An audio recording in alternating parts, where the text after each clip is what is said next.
I'm so happy to see you all here. I'm happy to see lovers of the wilderness join us tonight. We've got a little bit different format than a couple of the Naturalist Night series that you may have attended in the past. I plan to spend about 30-35 minutes on a presentation for you, including a 4-minute video that our wilderness rangers put together last summer. And then we'll go into a question and answer time for about 10 to 15 minutes, and I'll be happy to answer any questions you have on this issue that we're going to discuss this evening. But if you would, please hold your questions until the end of the presentation. And after the question and answer period, we have questions that we're going to be asking of you. And if you have time before you leave this evening, we would love your feedback. I'm going to introduce now Kay Hopkins. She is overseeing our wilderness program on the White River National Forest, and John Thompson, who oversees the wilderness program on the Aspen Sopris Ranger District. They're going to help me with this after the presentation in terms of getting a little bit of feedback from you folks, because we would love to hear what you think about all of this and how you feel about possible management changes in the future.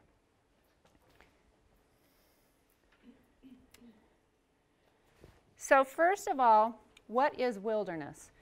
The Wilderness Act defines wilderness as an area where it's hereby recognized as an area where the earth and its community of life are untrammeled by man, where man himself is a visitor who does not remain.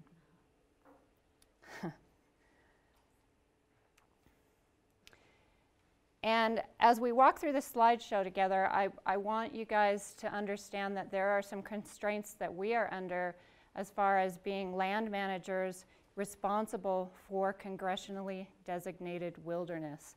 And that includes these 4 wilderness character qualities. These words that I've bolded on this slide come directly out of the Wilderness Act. And the first one, untrammeled, may seem a little kind of bizarre, kind of a bizarre name, but it essentially means it's an area that's unhindered and free from modern human control or manipulation. Natural, it's protected and managed so as to preserve its natural conditions. Designated wilderness is undeveloped, an area of undeveloped land without permanent improvement or human habitation. And the last one, solitude, and primitive or unconfined recreation. That means that it's the use of traditional tools such as crosscut saws as opposed to chainsaws, or hiking as opposed to mountain biking. And it means personal challenge and personal discovery for those individuals that are in the wilderness, and freedom from constraints of modern culture. These are the wilderness character qualities that by law, we are responsible to manage for in a designated wilderness area. It's not always easy, and as you'll see, we're not succeeding in some of those areas with the Maroon Bells-Snowmass Wilderness. This is a very simple map of the Aspen Sopris Ranger District showing 5 different wilderness areas on our ranger district, and I feel so privileged to be here. You know, I've only been here for about a year on this ranger district, and the district I came from in southern Utah didn't have any congressionally designated wilderness. And so for me to be here and see that almost 50% of this wilderness, or 50% of this ranger district is designated wilderness, is such an honor, and I feel a huge responsibility for us to be able to manage it the way it was meant to be managed. So we've got 5 different areas: Holy Cross Wilderness, Hunter Frying Pan, Collegiate Peaks, Raggeds, and the Maroon Bells-Snowmass Wilderness is by far our biggest wilderness area on this ranger district. Why is Maroon Bells so special? Why do so many people flock to this area to come to the Maroon Bells-Snowmass Wilderness? It's 183,500 acres. It has 9 passes over 12,000 feet. Those are very high passes, you guys. I mean, you live in Colorado, you might take that for granted. I came from Utah. We've got beautiful mountain country in Utah, but we don't have a lot of passes over 12,000 feet. And we certainly don't have 7 peaks over 4,000 peak. We don't have any peaks that get that high in Utah. And in this one wilderness, this one special area, we have 7 peaks exceeding 14,000 feet in elevation. It also includes the famous 4-pass loop. 26 miles, 4 passes over 12,000 feet, incredible mountain scenery, advertised in almost every outdoor magazine. It gets a lot of attention. Conundrum Hot Springs, a beautiful hot springs that sits at about 11,000 feet. And it's about 8 miles hike in, but well worth the hike. And again, in a lot of outdoor magazines across the country, it's getting a lot of advertisement. And it also includes this amazing hike from Aspen to Crested Butte, right? You hike a very long day from Aspen through the wilderness over to Crested Butte. You spend the night, you have a very nice dinner, a bottle of wine. You get up the next morning, you have a big breakfast.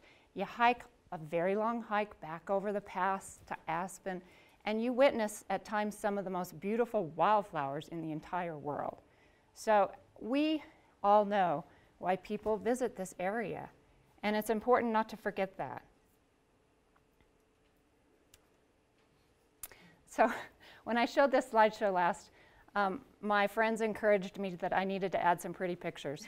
So I've got a few pretty pictures just inserted in here, and I got a lot of facts and a lot of numbers, so the pretty pictures kind of break it up a little bit and help remind us of why we all love this wilderness so much. I believe this is Trail Rider Pass on the 4-pass loop. A little bit of history. Back in 2007, 2008, the Forest Service pulled together a focus group of 13 people, all with various wilderness backgrounds. And they asked this focus group to take a hard look at all 35 wilderness areas in the state of Colorado. And they said, look at these wilderness areas. We're getting a lot of use. We want you to study them and come back with some recommendations for managing them. They spent 2 years doing this. And when they did this, they identified 3 magnet wilderness areas. And that included the Eagle Nest Wilderness, which is also on the White River National Forest. It includes Indian Peaks Wilderness, which is on the Arapahoe Roosevelt. And of course, Maroon Bells-Snowmass was at the top of the list in terms of being a magnet, drawing people to it. So that commission, or that focus group, met for 2 years. They studied, they identified these 3 magnet wilderness areas, and then they came up with a number of tools and recommendations on how we should be better managing these wilderness areas. So part of the point I want to make with this, you guys, is it's been going on for a while. We realize this is a high-use wilderness area, and this is not something new. And a lot of these tools that I've identified here, we have already taken advantage of. And I won't talk about every single one of them here tonight, but I'll mention a couple of them. They suggested better public education and more volunteers. We've done that. We have amazing partners that help us in terms of more volunteers. ACES and the Forest Conservancy have volunteers up at the Maroon Bells scenic area almost on a daily basis throughout the summer. They help us supplement our limited workforce to get the word out and better educate the public that comes to visit up there. Fire restrictions. We instigated fire restrictions several years ago. You can no longer have a campfire above tree line in the Maroon Bells-Snowmass Wilderness. Okay. Dog policies, that's another big one. You are required to have a dog on a leash now in the Maroon Bells-Snowmass Wilderness area. And in the Conundrum Hot Springs area, you can only go up to a certain milepost before you have to turn around with your dog. You can't have dogs right around Conundrum Hot Springs proper.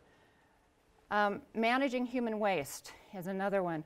We've started a voluntary human waste repository at the trailhead to Conundrum Hot Springs, and we have a kiosk there. We fill it with what we call WAG bags, and they're disposable human waste bags that people can grab on their way up the trail. If they're spending the night, you put your human waste in that bag, and you're just responsible for carrying it out and disposing of it outside the wilderness. We get about 30% of the people taking advantage of that. It's not required. We just ask them to voluntarily do it. Group size limits. Maroon Bells-Snowmass has one of the smallest group size limits in the country in terms of a designated wilderness, 10 people. So your group cannot be any larger than 10 people as you're heading into the wilderness. A lot of tools that we've used over the years based on what this focus group did and came up with these suggestions. The two at the bottom are the only two that we have not instigated yet. Length of stay limits and limited entry permits. More pretty pictures. I believe this is at the top of Buckskin Pass. So overnight visitors. One of the tools that was suggested that we start using was permits, and we did that back in 2007. We started using a permit system at the trailhead, every trailhead going into the wilderness for overnight visitors. So if you're a day use visitor, we don't require a permit, but if you are an overnight visitor to this wilderness area, we do require that you fill the permit out at the trailhead, leave a copy at the trailhead, and keep a copy with you on your backpack throughout your backpacking trip. We've gotten some pretty darn good compliance with this. About 85% of our overnight users fill out the permits, and that's how we're able to keep track of the counts of overnight users over the years. You can see they've gone up about 40% over the last 5 years, and they continue to increase. These are 2013 numbers there showing that we had over 12,000 overnight visitors. We don't have our 2014 numbers compiled completely yet, but we think they're going to come in about the same or higher.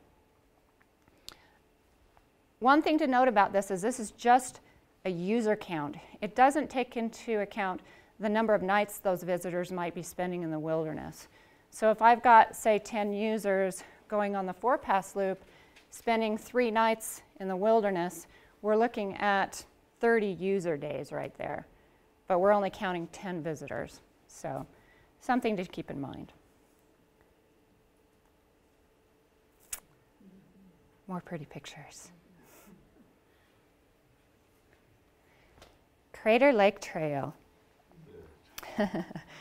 This trail leads from Maroon Lake at the Maroon Bells Scenic Area, and it goes up about 1.5 miles to a beautiful alpine lake at about 10,000 feet. And it's a relatively easy trail, not too easy, but it gets a lot of use. And it gets a lot of use because we have a lot of folks that take the RAFTA system buses up to the Maroon Bells Scenic Area. And it's been pretty amazing. This graph shows that over a 3-year period, we took a trail counter and we counted the number of people on that trail on the same dates from August through October. And what was surprising to me when I first got here, when I looked at this kind of information, was that our busiest time of year up there is not necessarily July and August. Our busiest time of year is in September, when the colors start to change. And 2 different days in September of 2014, we had over 1,200 visitors on that trail. 1.5 mile trail going up to a beautiful lake at 10,000 feet. Over 1,200 visitors a day. So when we go back and we think about that earlier slide, that sense of solitude, if you want to visit a wilderness and get a sense of solitude, don't go here. You're not going to get it. Other thing to note with this, though, is amazingly enough, we don't get a lot of resource damage with our day users. That trail going up to Crater Lake is a fairly wide trail. It's well maintained. We don't have a lot of problems with people creating sidebar user trails at all, and when they do, we're able to get on top of them pretty fast and close them down. So our day users aren't creating a lot of resource impacts for us. This is Crater Lake. Why wouldn't you want to visit that? The beautiful West Maroon Valley behind it, those big glacially cut valleys, it's just gorgeous. These are some of the violations that our wilderness rangers documented in 2014. Dogs off leash, illegal fires, illegal campfires, 307. This is just in 2014. 72 people were found to be camping overnight with no permits, and 175 piles of human waste were buried by our wilderness rangers. They weren't able to write citations for all these, so we're not looking at hundreds and hundreds of citations that were written. Unfortunately, not every one of our wilderness rangers is able to write citations. And if that's all they were doing, that's all they would have time for. So what they do is they write up incident reports and just document what's going on so that we can keep track of it throughout the summer and have this data. Trash, garbage. 586 pounds of garbage were hauled out in 2014. Wilderness rangers will walk in and have empty garbage bags, and unlike other backpackers who might be able to lighten their weight with each day as they go on their backpacking trips, these guys, their weight increases a lot every day as they pick up garbage and end up carrying it out after a 3 or 4 day pack trip back in there. 164 pounds out of Conundrum, 106 pounds out of the 4-pass loop. Just enormous numbers here that they're having to carry out. And when they get back to the ranger station at the end of each of these trips, we weigh it, and that's how we track it all. So, human-wildlife conflicts. In August of 2014, we were forced to close down 11 designated dispersed campsites around Crater Lake. Food was not being properly stored. Some people were trying to hang it but weren't being successful with hanging their food. Some people just left food in their tents. Others tried to bury it. Just a lot of misinformation in terms of people knowing what to do with storing their food properly. And we had at least 3 different bears come into the campground at nights, and they were getting into tents, they were grabbing food out of the trees, and they were creating a really serious safety situation. So we closed up all the sites down, and we closed them down for the rest of the season. In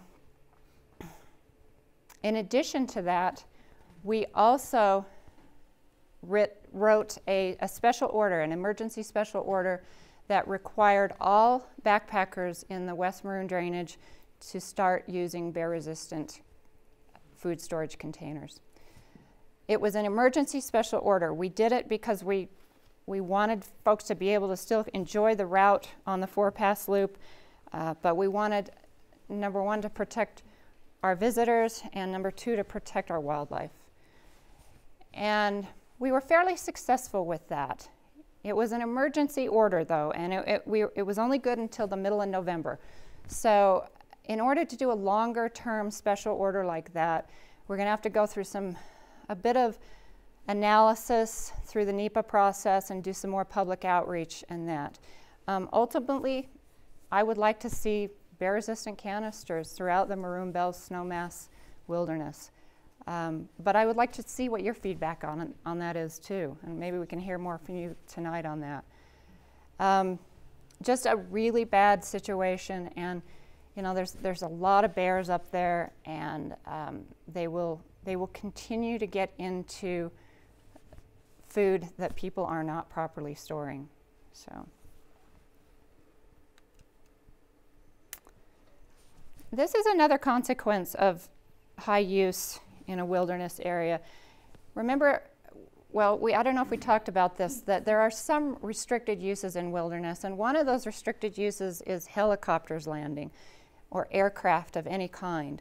The other restriction is any kind of motorized vehicle.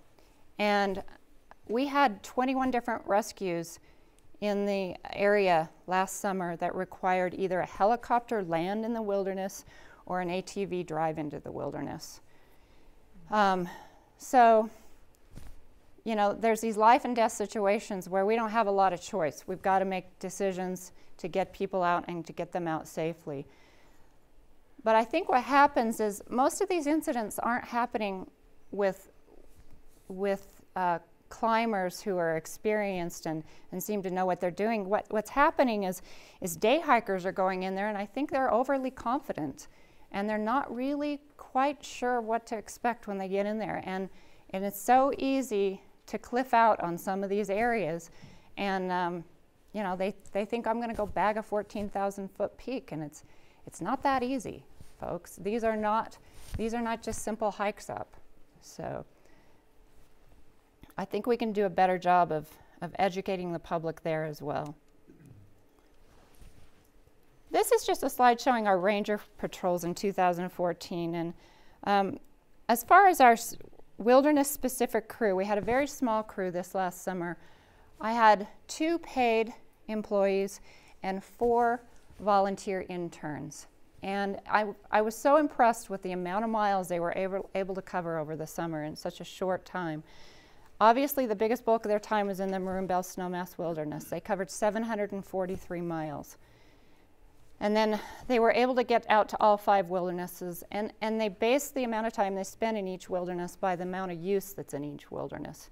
So obviously, the bulk of that time is going to be in Maroon Bells-Snowmass.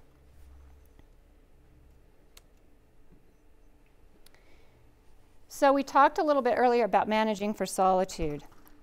The White River Forest Plan is a document that guides the forest and how to manage the land that we administer. And it also helps us guide how we manage the wilderness. Well, that plan states that if you're in wilderness and you encounter more than 20 groups of people in a day, you will lose your sense of solitude. And in some areas of the Maroon Bells-Snowmass Wilderness, we have primitive areas, and those are actually limited to, say, 12 groups of people each day that you would be able to keep your solitude if you saw less than 12 groups of people a day. Those are guidelines coming from our forest plan. Well, the center column here actually shows that we are well exceeding those guidelines. The trail from Maroon to Snowmass, our wilderness rangers encountered an average of 34 groups a day, and that's groups, not people. And all of these are exceeding those wilderness guidelines, with the exception of the Geneva to Trail Rider Pass Trail, and that is the one that is in a primitive area, and the guidelines in our forest plan say, okay, 12 groups of people a day for that one, and right now they're seeing an average of 9 people and 9 groups a day.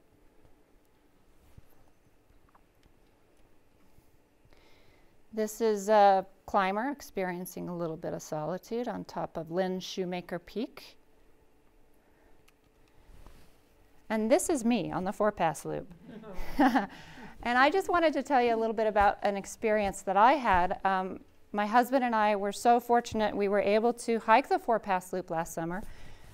And 3 of our friends came over from Salt Lake, and we had an amazing time. It was an incredible weekend.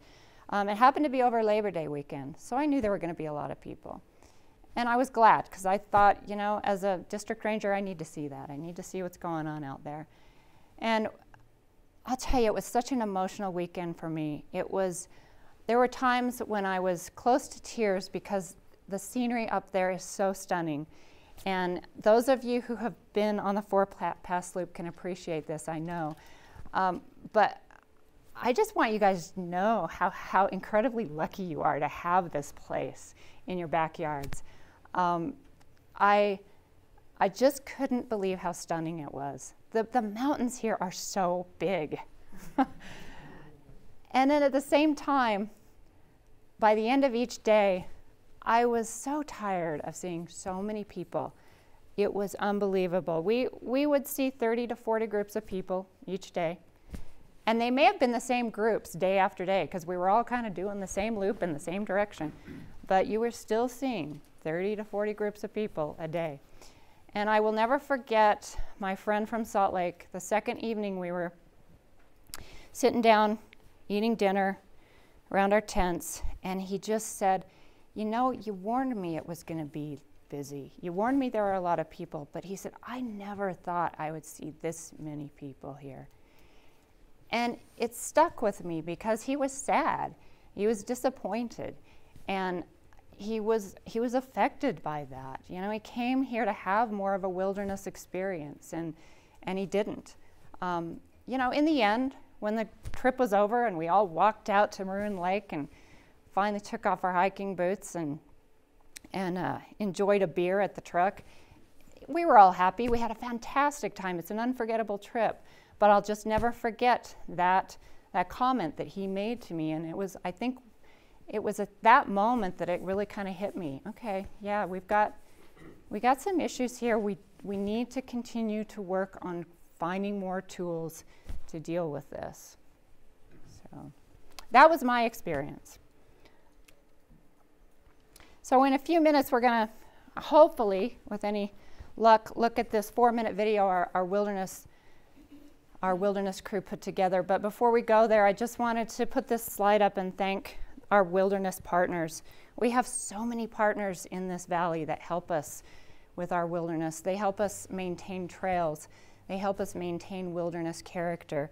They help us educate the public. And some of them help us financially. And we just could not do the work we do and be as successful as we are without all of their help. And I know some of you are in the audience tonight, so thank you very much. My obligatory Maroon Bells photo. So we're going to give this a shot. I'm not sure if this is going to work, you guys. We have a couple of different ways we might be able to show this video. Let's see what happens here.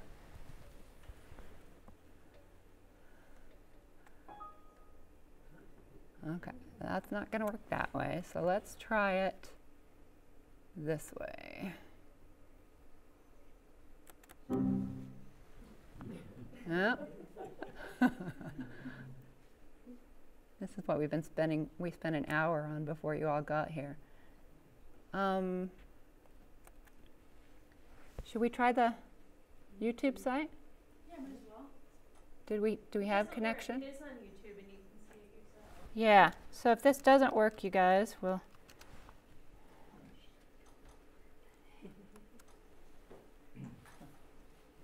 give you the link.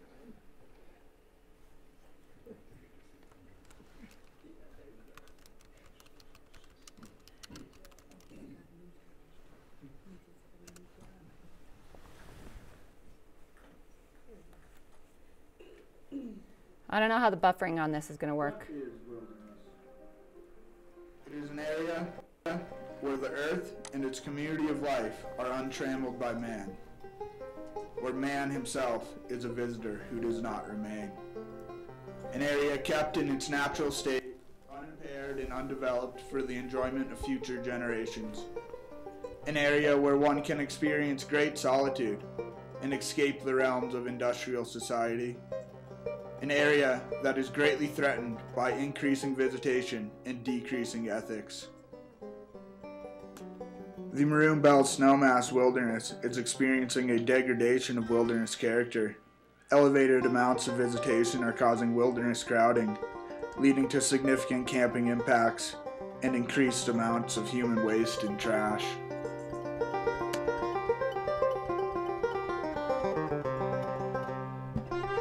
The primary manifestation of increased visitation to the Maroon Bells-Snowmass Wilderness is a loss of solitude or crowding.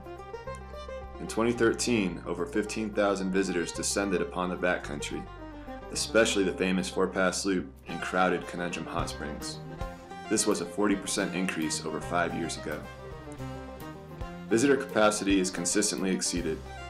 Parking overflows into adjacent roads and camp impacts grow every year.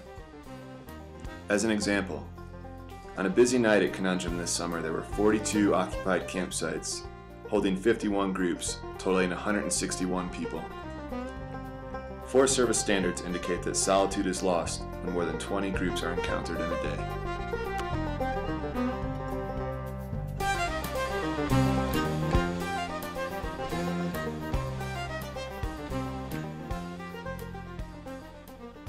Significant impacts to the natural environment accumulate when thousands of campers concentrate in fragile alpine areas.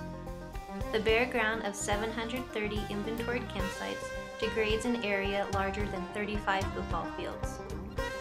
60% of all campsites are too close to water or trails, further compromising the wild character of the Maroon Bells-Snowmass Wilderness.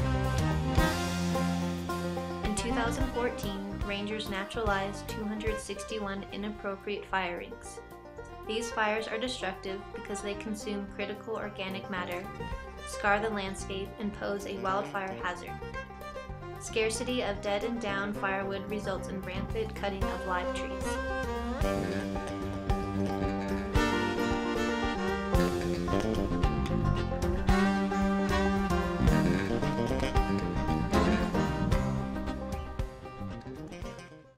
Pack it in, pack it out.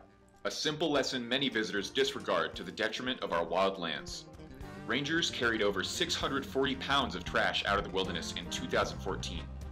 Wildlife contamination and habituation are one of the many negative effects of this careless behavior. Bears habituated to human food by food-soiled trash forced the closure of one of our most popular sites at Crater Lake.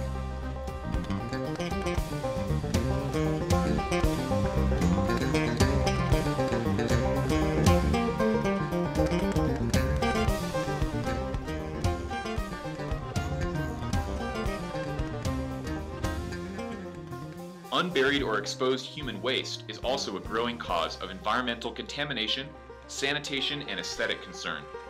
This summer, rangers buried 168 disgusting piles of surface poop.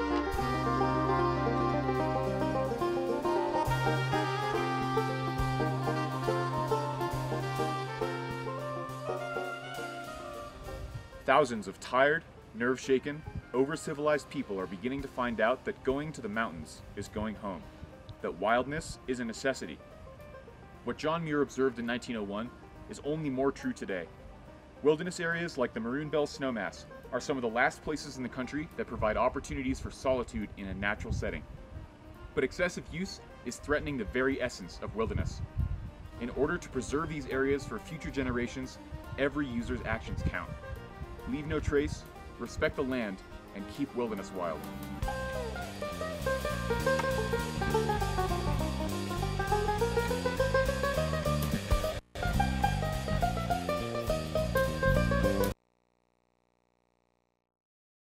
That video says it a whole lot better than I do, and I'm proud of our wilderness rangers for putting that together. They put their heart into that, and it's getting a pretty good viewing up on YouTube. So. What I've tried to do over the last half hour is give you a sense of a little bit of history and the current conditions on what we're experiencing up in the wilderness. What I'd like to do now is maybe take 10 minutes or so, answer any questions that you have.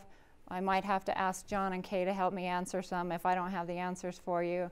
And then if you all have time before you leave, we've got 4 questions we'd like to ask of you, and just get your feedback on some sticky note cards, and you can put them up on the flip charts for us. We're not in the middle of any formal process here. We're just sensing and educating and outreaching, and so any feedback you guys can give us will help us determine how we want to move forward in the future with any possible management changes. So. I believe if we're doing questions and answers, we have a microphone that you can ask your question in. So anybody have a question? There's one up here. Not really a question, more just a comment. I live in Glenwood and I go up to the Bells quite often. I think we need to work with RAFTA and get an extended number of weeks that RAFTA runs, especially into the fall. Paying a $10 fee to go in doesn't give you a parking space, and the rangers are out there directing traffic and working with irate people who have to walk 2 miles to get to the lake because there's so many cars up there. So the $10 fee is not a deterrent. It wouldn't matter if it was $20, you'd still have the same problem. But I think if RAFTA ran at least Friday, Saturday, Sundays, all the way through the extended fall season, would definitely help that time of year anyway. She has a good point. Our rangers at Maroon Bells-Snowmass Scenic Area, which is not the wilderness area, there's a little bit of a distinction there, but it is the gateway to the wilderness. They spend a lot of their time just parking vehicles. And so if they weren't having to park vehicles, they could probably do a lot more public outreach and education. But yeah. The other thing was that I worked for RAFTA for a while, and I kept saying, you guys need to run a bus up there early in the morning for the photographers. You know, you go up there and the parking lot is full, and it's because all the photographers are up there. I said, run a bus up there at 7 o'clock and one at 7:30. Okay. Hello? You get rid of, bunches of cars, So I think working with RAFTA for extended hours and extended weeks might be a real start. Thank you. We're meeting with them this winter, so I appreciate that input. Question right here, Roz.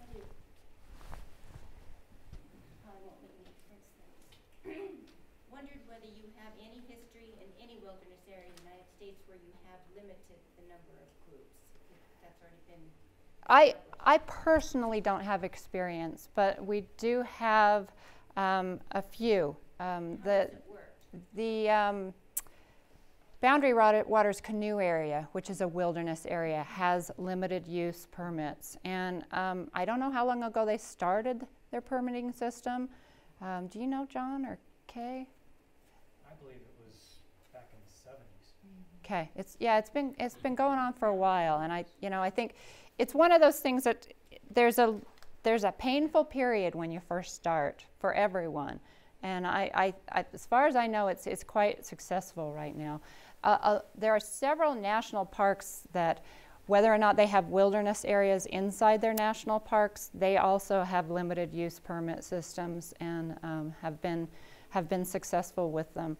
But they're not inexpensive to run. It takes a fee to keep them sustainable. And so, if we were to do something like this, there would likely be a fee associated with it, and that would be something that, users would have to learn to swallow. And I don't know if the users for this wilderness are ready for that. That's part of why we're doing this sensing. Any other examples you guys can think of? Indian Creek Wilderness up by Boulder has been, Indian Creek Wilderness has been doing it for at least 12 years. That's right. They're probably the first in the state to do it. That's right. Thanks, Jim. Three Sisters, Oregon, they have a permit system. Obsidian Trail. Yep. And it's limiting overnight use only, but they're looking now at limiting day use as well. So Kay was talking about, because she didn't have the microphone on, she's talking about the Three Sisters Wilderness area in Oregon, and they are limiting overnight use, and it sounds like they're currently looking at possibly limiting day use as well. Another question here? So we all know that the Forest Service doesn't have enough money to do what they need to do already.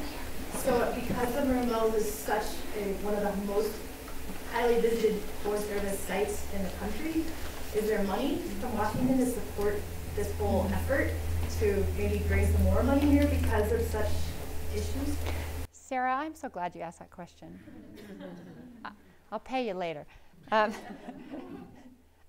fact is, no, there is no money coming from Washington for this effort. And we've already started outreaching to our partners to see how they can help us in terms of education and outreach. And the reality is that a system like this, if we decided to go that way, it's not going to work without a fee. So we won't get any extra money from Washington to further this effort. I can guarantee you that. And you know, it's not just a high use issue. It's an issue of education and ethics as well, because just limiting the use isn't going to stop people from dumping their garbage. It may mean that there's less garbage to pick up, but there's that ethic that we need to work to instill in people to have a sense of stewardship for this wilderness area instead of just a sense of consumption. And I'm not saying everyone is like that, please don't get me wrong, but there's enough people out there that are doing that are making it difficult and really having an impact on the resource. Over here. I was curious whether you've been able I was curious whether you've been able to collect demographic information on the visitors to find out whether they're local users, whether they're coming from further afield, and what the proportion might be. John, can you help me with that? Sure. Our self-registration forms that are at all of our trailheads in the Maroon Bells-Snowmass Wilderness, they do have a section for zip code. So, for example, the Conundrum Trail in 2013, more than half of the overnight users on the Conundrum Trail were from the Front Range, zip codes in the Front Range area. Less than 5% were Roaring Fork Valley. How about Fort Pass Loop? Do we have any idea? I don't. I would imagine it's a little more diverse, both in area and age. Thanks. Have people always been such pigs? Yes. I'm afraid I don't know how to answer that question. Where are you, Alex? Here's one here, and then I think we've got one in the back. Here, take the microphone, sorry. Have you got any thoughts on the educational process? Because one of the things that comes right to mind is leaving no trace. Absolutely. And I don't think, I mean, you can't look at that and say, whoa. I know, you're right on, and I think that's where we can do a better job, and we can have our partners help us do a better job of those leave no trace ethics and principles. I agree, we can do a better job with that. I mean, I don't know. I mean, is a pamphlet that are placed at the trailheads that talked a little bit about the ethic? Would that help? And I know there's some cost involved in that, but it might help. Are the leave no trace principles on our permits? On the back of the permit, we have the wilderness regs, so all the regulations are there. And I believe we do have some bullet points with leave no trace guidelines. Yeah, yeah. Is the microphone gone? Oh, okay, I think there's a gentleman in the very back that's been really very patient. Let me take his question.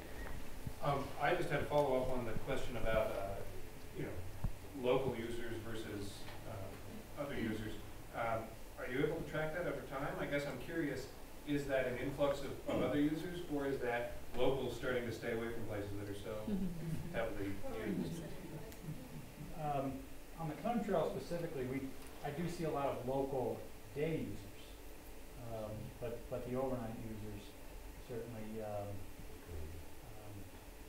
are from other areas.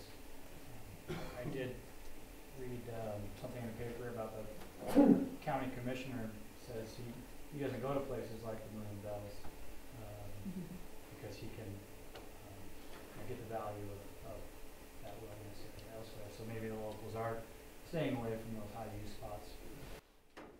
Except when their friends come to visit them. Because your friends always want to go up to Maroon Bells. Other questions? Yeah. Well, I was thinking if you go to a permit system, maybe you could make those people, before they actually get their permit, sit down and watch a 5-minute video of what they need to do out there and how to bury their waste or carry it out or whatever the rules may be, and not give them the permits till they sit there and watch it. Yeah, I think that's an awesome idea. And if we could do something like that online instead of in person too, that could save us a lot of administrative burden. So there's a lot of ideas out there, a lot of tools that I think we could take advantage of in the future. We have the National Reservation System online that hopefully, if something like this were to take fruition, that permits would be reserved through the National Reservation System, and you wouldn't have to call the Ranger District to do it or come into the Ranger District to do it.